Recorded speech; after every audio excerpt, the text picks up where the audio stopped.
Hi everyone, welcome to another research insight. This time on the crafting of the title. How do we craft the title of the study? If we have already enriched literature review, then we are now ready to craft the title of the study. Problems are supposed to be directed towards solutions, right?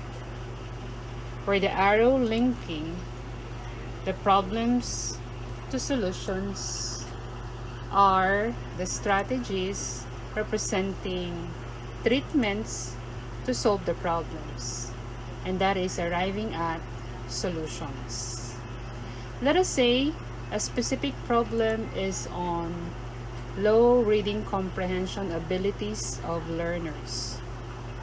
To be able to arrive at a solution like enhanced reading comprehension abilities of learners, then there is a need to make use of strategy or strategies.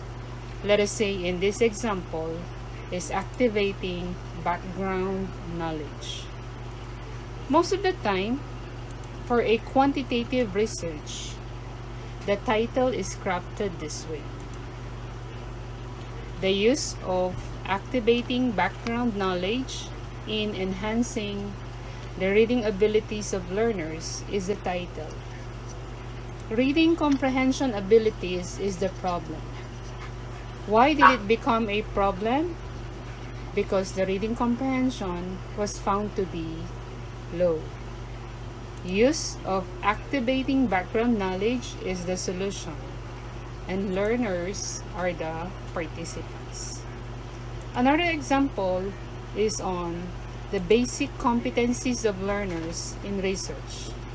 Again, to be able to arrive at a solution and to be able to develop the basic competencies of learners in research, there is a need to make use of a specific strategy, or it can be a combination of strategies. In this case, it's a strategy called inquiry-based instruction. So how do we craft this one?